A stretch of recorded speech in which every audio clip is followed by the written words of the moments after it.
Two guys of Minnesota sports flowing in their veins. Mackey and Judd on Score North and ScoreNorth.com. Yep, we're hanging out tonight. We should throw this out right off the top of the show here. Mackey and Judd, daily Minnesota sports entertainment, therapy, speculation. We are going to be impromptu, no pressure. There you go, Judd. Put that Park Tavern logo beneath the Federated logo on the YouTube channel. Oh, thanks. Yeah, I gotta get down low. Thank you. There. It's funny. Our guy, Phil and Cheryl, our friends at Park Tavern, we had a great meeting with them a few weeks ago, and they're now partnered with us here on Mackey and Judd and Purple Daily. And I think it was Phil asked Judd, "Hey, let me ask you this: would you ever be willing?" And we're like, "Oh God." To jump out of a plane, what's he going to ask Judd? To parachute with a Park wear Tavern. a Park Tavern hooded sweatshirt on the show. And that's like top 5 most happy and alert I've ever seen Judd. Oh my gosh. Send me all of the Park Tavern hoodies. The greatest thing was the question was asked like I was still like a journalist at the Star Tribune, right? As if it's ethically sound for you. Where there is an Judd's ethical... like, I punted ethics years ago. Give me that hoodie. Oh my God, you got a hat too? And Phil and Mackey said to Phil at Park Tavern, he's like, that's a great hat, which was not a very subtle way of saying, where can we get those? And by the time we left, we had them. So we're going to be hanging out tonight between we'll get there around 6 o'clock on this Monday as we're recording this. And we're going to hang out at Park Tavern, watch some football. If there's Mackey and Judd or Purple Daily Score North listeners, viewers, you want to come and cheers a couple beers, you're welcome to. Where can they find us tonight, Judd? The back bar. So when you walk in, there's a bar to your left, bowling in front of you. Just keep walking. Look to your right, and you will see a back bar there. Plenty of room, plenty of great beers on tap, including, of course, Surly. And we can talk some Vikings. We can talk some football. And as I said on PD before, we're going to force Phil Mackey, since he's in town, to talk Wolves too. I think it's only right. Very excited for that. Yes. Dex can tell us because he actually went to that debacle on Sunday at Target Center. That's for a different time. Let's talk Vikings here. So it's a Statements Monday on Mackey and Judd.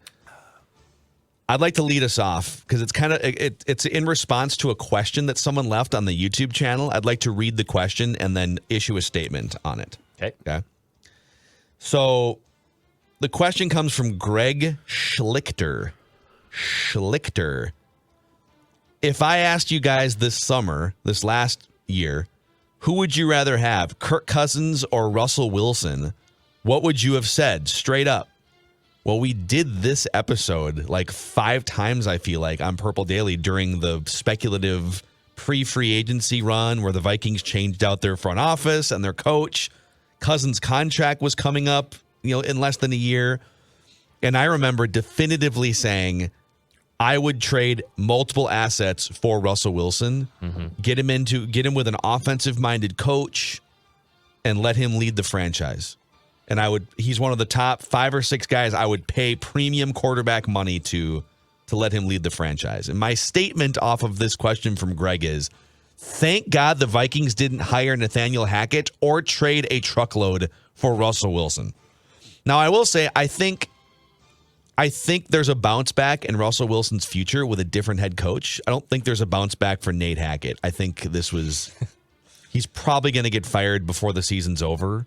Yeah. In unprecedented, there aren't many examples of a first-year coach not making it to the end of the first year. I do think if you brought Sean Payton in or someone, you'll see a Russell Wilson resurgence. But you have defensive players yelling at Russ. They're averaging, dead last in the league as a team, they're averaging 14 points per game. God. 14 points per game. They're awful. And so, yes, it is nice to have Kirk Cousins instead of Russell Wilson in 2022. That's my statement. Dex, you got thoughts on that? He stinks. I mean, he's got a QBR of 32 this season out of 100, which is just god awful. His numbers have plummeted. And yeah, they dodged 2 bullets. I mean, they dodged a bullet with Russ. They dodged a bullet with Nathaniel Hackett. I think Denver, and I think the Ringer was the one who did this expose a few weeks ago when Denver's spiral was happening was, I think the belief in Denver was we get Nathaniel Hackett and then we can lure Aaron Rodgers out of Green Bay.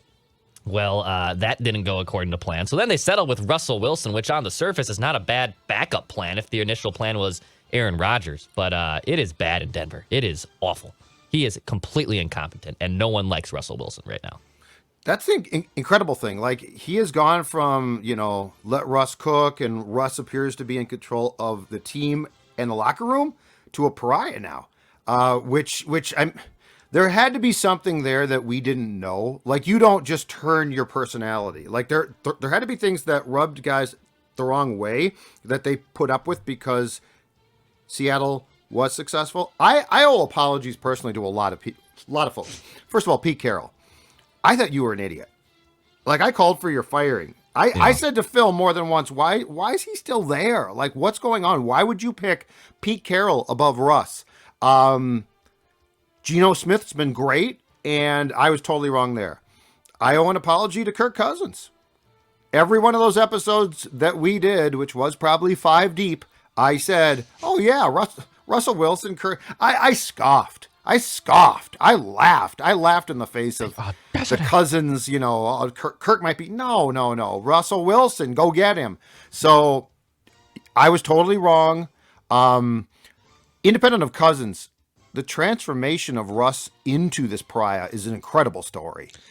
Well, yeah, and so at the same time as Russell Wilson turning into this pariah where now teammates are chirping at him on the field and fans think he's just kind of, and his personality has always been a little hokey, a little nerdy and gimmicky, but he's now rubbing people the wrong way because his play on the field has deteriorated too. But while that has happened, Kirk Cousins has kind of gone the opposite way, where his sort of hokey, fake-ish personality that rubs some people the wrong way behind the scenes, and I have said that, like, you have heard that too. Not that the people hated him, but it was people for a while behind the scenes were like, "Come on, guy, what? Right? Let's be a little bit more of a real human being here."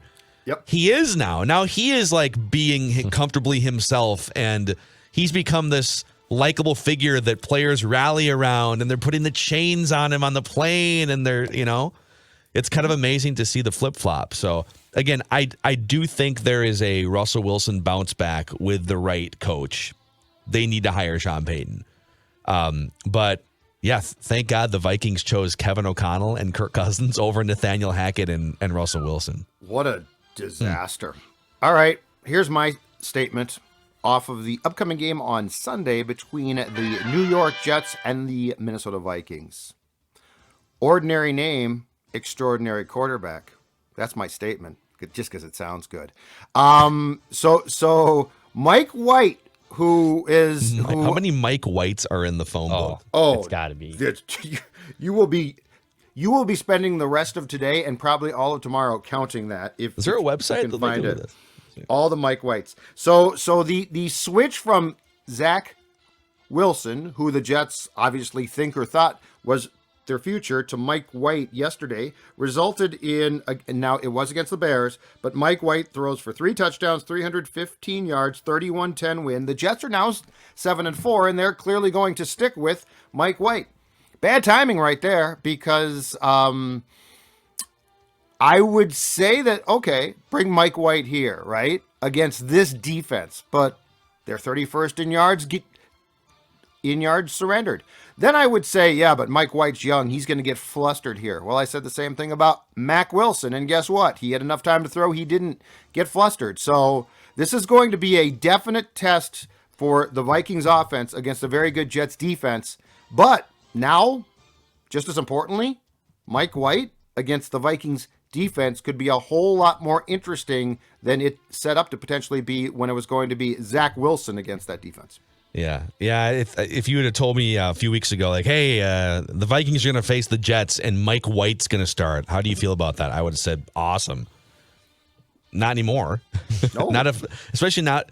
It kind of feels like they all sort of ostracized Zach Wilson, and now they're rallying around Mike White. So there's a chemistry there too that maybe didn't exist before. So interesting. Also, which Mike White are you going to get? Are you going to get the guy who also, by the way, beat the Bengals for 400 yards last year. Like, he has started before, but he also started against the Bills 2 weeks later and threw 4 picks and couldn't do anything. So which Mike White are you going to get? Are you going to get the one that balled out last week or yesterday against Chicago and last year against Cincinnati? Or are you going to get the guy who threw 4 picks against the Bills team and lost 45-17? I'm curious on that one. Okay, so there is a website called mynamestats.com in which you can look up a first or a last name and see just how popular that name is. But I don't think there's nothing where you can search a first and a last name together. So like Michael, for instance, Michael is his full name. Michael is the 5th most popular name in the United States with an estimated population of 4.1. There's 4.1 million Michaels just running around the United States right now, or crawling, or whatever they're doing. That's all? I thought it'd be more, maybe. Yeah, me too. I honestly thought it'd be more. Really? I mean, that's like 4.1 million. But that's like, isn't that like 2% of the population is named Mike? I gotta say, when you break it down like that, it sounds like a lot. And actually, how many men are in the country? Like 100. Let's say there's 170. I think like 160,000 men or boys, or million. So 4 million. What's 4 divided by 160? So no like idea. 2.5, like almost 3% of all the boys and men running around are just named all right. Michael. I'm sorry I mentioned it. Okay. And then White is ranked as the 19th most popular last name in the United States. There's 700,000 Whites running around with the people of the last name White. Yep. So there's got to be like tens of thousands of Mike Whites in the United States just based off this math. There is only 1,300 Declans according to this website. So you are looking at a very rare person right now. Some people spell it with a K though, don't they? They do, yes. Some people Throw in Judd. I got to imagine Judd is... You look up Judd, I'll look up Zolgad. Okay. There's only one of those. I guarantee it. There's at least 2. There's 6,000. There's 6,400 Judds. Okay. It says there are no Zolgads. Oh my They don't God. exist. I don't Are you exist. are you unlisted? I've been wiped off. Yes. Maybe that's why. Maybe so. There's even more Mike Whites because there's there's probably more, there's a bunch of unlisted Mike Whites. And there's more last name Judds than first name Judds by a significant The Judds, by yeah. a significant margin. Interesting. You know what? If is your awesome. last name is We could White, do a whole show. you owe it to your kid to give him or her a unique first name. Like, your last name is White. What are you doing naming your kid Mike? Yeah, I agree. Like, that's where you come up with, we're going to give this kid a special first name because his last name is very, very common.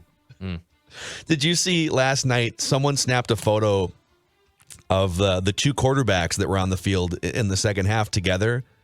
Oh, Jordan Love and Jalen Hurts, and they were standing next to each other after the game was over. Yeah. And Love Hurts. that's right. Oh, that's awesome. Love. That's a Yes. great song. All right, I think we're over to Declan Yeah. here. Statements Monday. My statement is Kings of the North. So the Vikings have a chance as of next Sunday to clinch the NFC North already to wrap it up. If the Vikings beat the Jets, and the Lions lose the Jags, then Minnesota will already wrap up the NFC North division, which is crazy that's already happened this early. But this is where you've banked all these wins. You don't have to apologize for how you got these wins. Now the Vikings essentially will have a home playoff game locked in. But there's a chance by this time next week, we're literally talking about the Vikings already have locked in their first home playoff game for the playoffs that won't start for another like 6 weeks after that. So, which is an awesome thing for the Vikings. So Kings of the North, the Vikings have a chance to wrap up that division as of next week. So they have 3 more road games, all division road games. So they've got at Detroit in a couple weeks, and then later on in January, Green Bay, Chicago. That Detroit will still be fighting very much at that point. I think if they do lose their next game, it makes it tougher. They might start to slide, but Detroit's going to put up, I think, the biggest fight. Green Bay on January 1st almost certainly starts Jordan Love, right? Yes. Like Jordan Love is I think he's gonna play the rest of the 95% season. playing in that game. Yeah. The Chicago game, I still think that, they're going to be out of the playoff race, but I think that's a team that with a new head coach, and if Justin Fields, but he might be shut down too. So that the Chicago game is kind of a wild card. I would rank in terms of your 3 remaining division road games in terms of how hard they're going to be. I would say at Detroit is the hardest. If Chicago plays Justin Fields and they're trying to end the season on a high note to build, momentum or whatever, if Green Bay is out of it, and they almost certainly will be, and they're starting Jordan Love, I think that's the easiest of the 3 remaining division road games. Until Jordan Love gets hot and starts slinging the ball around. Here's a guy that likes to sling the ball. Wouldn't that be just their franchise luck? Christian Watson. There's our 3rd Hall of Fame quarterback. Christian catches 2 touchdown passes. Yeah, it's ridiculous. All right, my next statement is presented by our friends at Federated. Federated's been around. Here's a statement for you. Federated is going to help maximize the success of your business. A great guiding hand. It's like having a great offensive line for your business. Federated's been around since 1904, based in Owatonna, Minnesota. Find out about all the tools and resources and the industries that they specialize in at federatedinsurance.com, where it's our business to protect yours. All right. Here's my next statement. I think Kirk Cousins has finally shed the primetime embarrassment label. Oh, wow. At one point he was like 0-9 on Monday Night Football or something, and like he had one primetime win in 11. The stats were ridiculous. Yep. He's never going to be a guy like Mahomes, or Russell Wilson had a ridiculous Monday night record for a long time. He's not going to be the guy that just dominates every primetime game. But my statement is, I think Kirk has graduated from being the primetime dunce that he was for a long time. Hello. He'll put up a fight in primetime games now, or standalone window games, more than ever before. There was the Cowboys clunker. There's going to be some of those. But then there was maybe the best game of the season for him against the Patriots. Primetime, Thanksgiving, huge audience watching. So no one's asking him to be perfect in these primetime games, but he is putting up a fight in primetime games and helping lead the team to wins in standalone games. Yeah, and he's been, again, I'll go back to it. What has he done? He has succeeded under pressure when it matters most. And so that's the difference between Kirk Cousins' stats master and Kirk O'Chain's comeback king, right?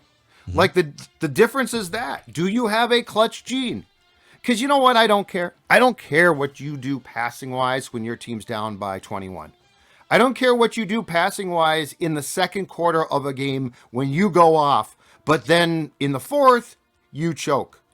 The confidence that this team now has, in large part because of what Kirk has done, is a different player. And yeah, I think that is part and parcel, Phil, to your point, which is a guy that can bring teams back in the fourth quarter. Here's a guy that can bring teams back in the fourth quarter of a noon start, right? All of a sudden, that confidence translates to after the sun goes down. And so now the clutch gene's employed full time. So that's why, I mean, to me, this guy's a different guy. Yeah. I am the game, JR. There is. It's Kirk Cousins after the win against the Patriots right there. Yeah. Kirk O'Chain being interviewed by Jim Ross for some reason. Yeah. I'm not sure why. Kirk O'Chain's, now in retrospect, actually made an appearance before the chains ever appeared on Kirk's neck or around Kirk's neck. Kirk O'Chain's first appeared, training camp practice, joint practice, 49ers, when he made that play and said, "You effing like that?" with mom and dad right there. You know what it was like? Have you guys seen that Teen Wolf movie from the 80s with Michael J. Fox? That training camp moment, the joint practice moment, was like early in the movie where he wasn't full on turning into the Teen Wolf yet, but like he'd look in the mirror, all of a sudden like his eyes would be red and like there'd be hair on his forearms and like, oh my God, you effing like that? Whoa. And Dad's like, what just came out? What came out of my son's mouth? Kirk O'Chain's came out. That's what came out. All right, are we back over to Judd here? Yeah, statements Monday. My Viking statement is this, especially with 10 days off now, from the time of the Patriots game to the time of the Jets game. Get your act together, Ed. This gives you a little bit more time, I think, to go back and reflect again on what the Patriots did offensively to you. And just like you did, and you proved you could do it, when you came back in that Dolphins game with what I thought was a far better defensive game plan. Because up until then, it had sort of been a disaster. And then there was a run, it felt like, starting in the Dolphins game, where I don't know that the yards went down in a huge way, but you could definitely, from an eye test, see the defense was getting more pressure and playing better. Well, it has certainly, the last 2 games, disintegrated again. Get the act together. Your defense does not need to be great, but what it does need to be is representable to give yourself a fighting chance, and the last 2 games have been concerning. So, with extra time, a little more self-scouting, right? Some ideas tossed around. Get your act together and show us a far better defensive performance against the Jets. You know, I, again, love me some Kevin O'Connell.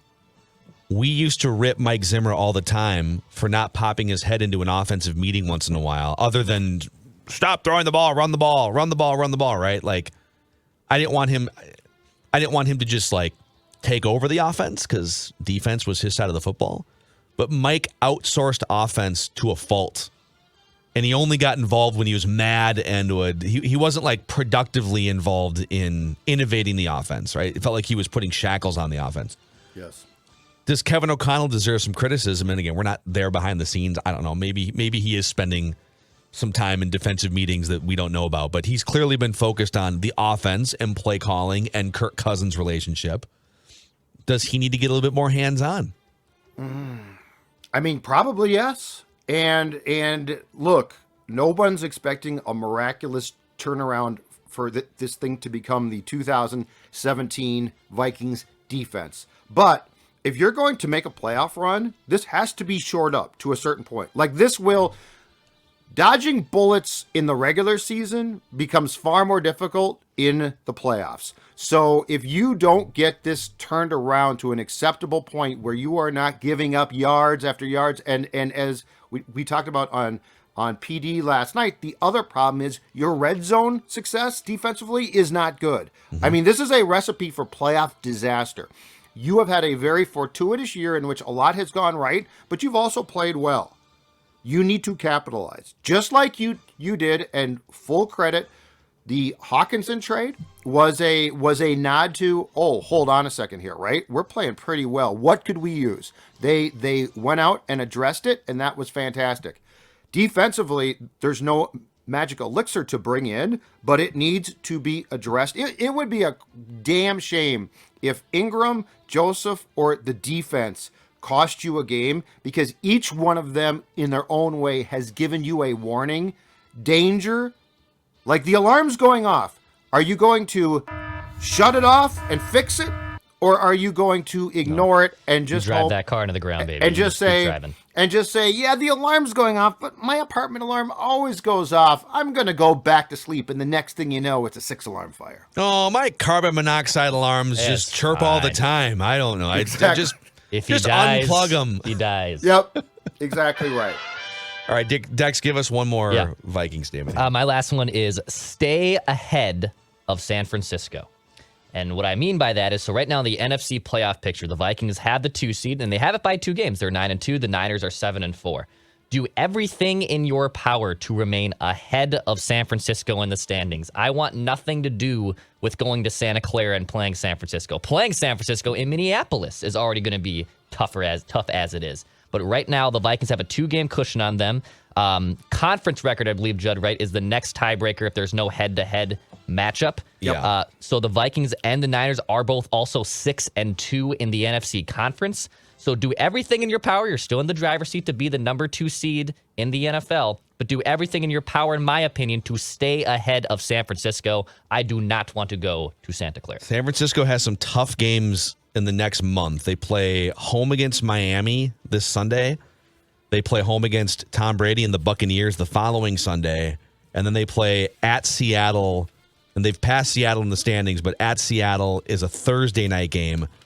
And then they do get Washington at home, too. So they have a bunch of home games, but against playoff caliber teams.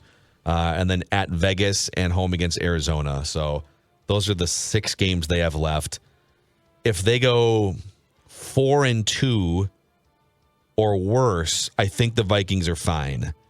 But if they beat Miami or something, and there's half a chance that San Francisco, which has won 4 games in a row, could go like 5-1 and finish the season with a 12-5 record. So, yeah, I'm kind of with Dex. If you're going to play them at US Bank Stadium. Don't make it a road game. They scare me. They flat out scare me. They don't scare me. I say bring them on. Bring on every team. Well, I'd play. No, but I'm saying of the teams that scare me, Dallas, San Francisco. But I think San Francisco now is atop my list. That defense is ferocious. And part of the good news for like Dallas is right now they are a wild card team, and they would have, if the playoffs started today, Dallas and the Buccaneers would play each other in Tampa. So, like, Dallas could wind up drawing Tom Brady or the Niners in a road playoff game. You could have Dallas just get knocked out playing a road game in the first round and not have to worry about running that game back again. I think if you played that game 10 times, though, I think the Cowboys blow you out once or twice. Yep. I think the Vikings and Cowboys probably split it 5 times. The Vikings blow the Cowboys out once, maybe. So that was an anomaly. I don't think I don't think you have to be worried that if you play the Cowboys 10 times, they would wax you 8 times in the way that they did. Agree completely. So. Yeah, Parsons scares me. So that's what scares me. Like, can you stop him? Because that guy is incredible. So yep, he's a good football player. Yes, he is. So okay.